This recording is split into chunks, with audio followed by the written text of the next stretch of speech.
بحوالہ جامع ترمذی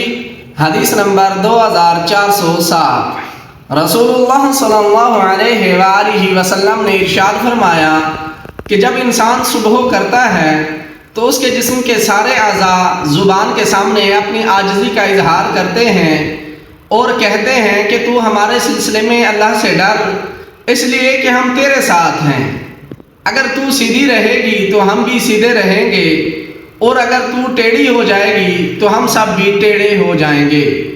تو سامعین کرام، بیان کردہ حدیث میں ہمیں زبان کے متعلق بڑی اہم معلومات دی گئی ہے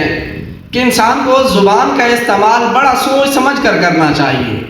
جیسے ہم ایک مثال سنتے تھے کہ پہلے تولو پھر بولو، یہ بڑی کام کی بات ہے، یہ کوئی عام محاورہ نہیں ہے۔ اس کا یہ مطلب ہے کہ اگر زبان سیدھی رہے گی تو اس کے جسم کے سارے اعضاء سیدھے رہیں گے،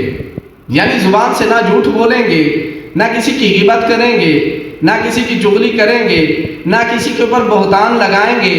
نہ کسی کے اوپر الزام تراشی کریں گے۔ تو اگر زبان سیدھی رہے گی کہ تو جسم صحیح سیدھا چلتا رہے گا،